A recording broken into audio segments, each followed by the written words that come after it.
Meat is the most nutrient-dense, perfect food for humans. It just is. It's such an exhausting conversation when you say that to people, though. Like,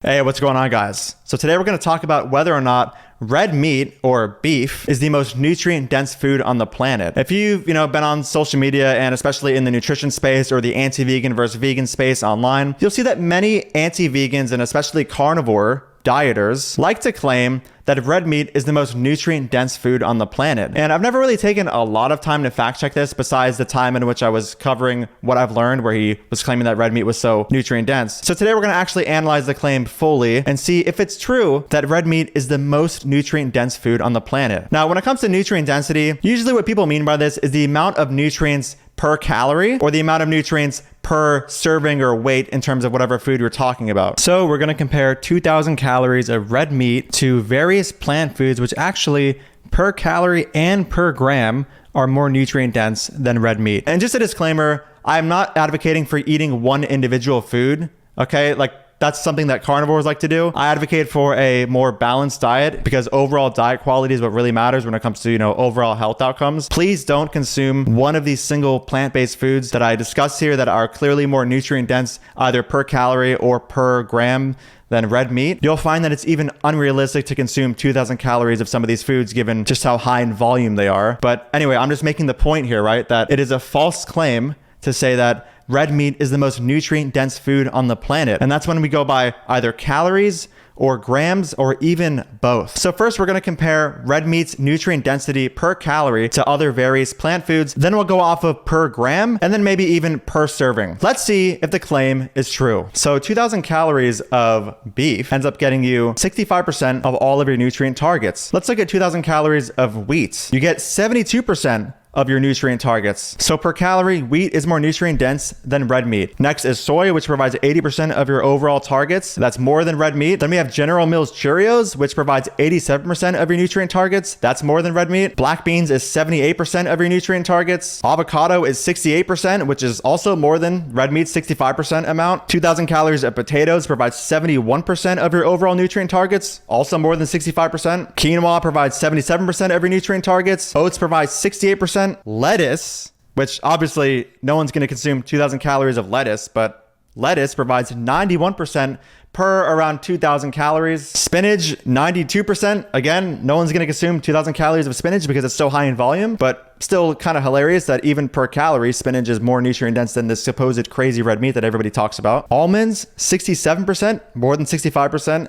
Cashews, 68%.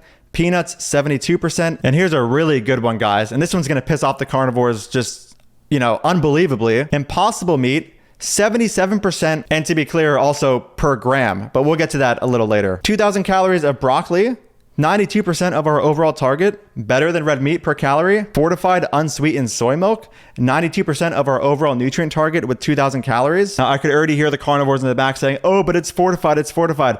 Who cares? It's still a food, right? Like, doesn't matter if it's fortified or not. It's still technically a more nutrient-dense food per calorie than red meat. Chia seeds, 75% of all nutrient targets, more than 65% from red meat. Flax seeds, also 75%. Kale, 95%. Again, obviously, we're not going to be consuming 2,000 calories of kale, but anyway. Lentils, 77%. Sunflower seeds, 74%. And then tomatoes, 85%. So I'm sure there's many other plant foods that beat red meat per calorie, but these are just the ones that I thought of on the spot. But let's be fair to red meat, right? Because some of these vegetables, no one's going to be consuming 2,000 calories worth of them because per gram, that's just so much. Like, for example, lettuce was like 12,000 grams. Like no one's going to be consuming 12,000 grams of lettuce. So let's go by gram instead. So when it comes to bagels, I couldn't actually put it in by gram, but just know that one of these servings is about 105 grams. So 7.36 of these servings is obviously less than 1,075 grams of ribeye. So per gram, wheat in the form of bagels is more nutrient dense than red meat. And by calories, let's be clear about that. Per gram, General Mills Cheerios also beats red meat. Amazing. Now we'll be honest and say that we can't go off of quinoa and oats here because this is their dry weight. And obviously when you add water, it's going to be a little more. So we'll be fair to red meat and charitable and not include quinoa and oats dry. Almonds, cashews, and peanuts beet red meat, with 346 grams for almonds, 362 for cashews, and 353 for peanuts. A reminder that 1,075 grams of red meat is about 2,000 calories. So we have almonds, cashews, and peanuts not only beating red meat when it comes to calories, but also per gram. And here's the one I want to really emphasize. Impossible meat, when it comes to nutrient density, is more nutrient dense than red meat per gram and per calorie. I can just feel the carnivores just seething at the thought of this.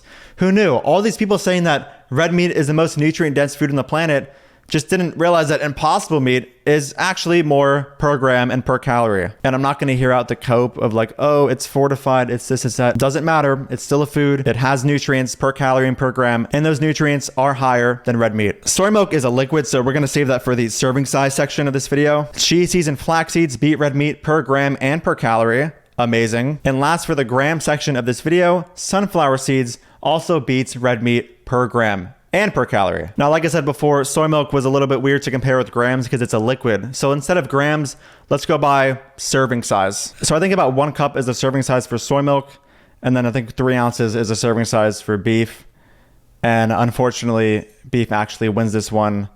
Congratulations, beef, for beating soy milk. So just in case the carnivores want me to use a more fatty type of beef, I'm not really sure why you want me to do this, considering that fatty beef actually has much less nutrients. With 2,000 calories of fattier beef, you only get 62% of all nutrient targets, and that's obviously less from the 65% we got from the leaner steak. So per calorie, it still loses to many of these foods, and impossible meat still wins by the gram. And Cheerios, almonds, cashews, peanuts, sunflower seeds, bagels, soybeans, black beans, and more. There's just too much to count. All right, guys. Well, I guess that's the end of the video. I hope you enjoyed. And just to be clear, I only needed to actually provide one counterexample to combat the claim that red meat is the most nutrient-dense food on the planet, but I provided several per calorie and per gram. So whichever you go with, red meat is not the most nutrient-dense food on the planet. And there's probably many other plant foods I haven't included in this video that are better per calorie and per gram than red meat when it comes to nutrient density. So the next time you hear a carnivore or anti-vegan say that red meat is the most nutrient dense food on the planet, send them this video. Thank you so much for watching. If you support my work and want to get early access to it, you can click the link in the pinned comment and support me on Patreon and message me one-on-one. And if you don't know, I do have a book going over most, if not all, of the anti-vegan arguments you're going to hear online.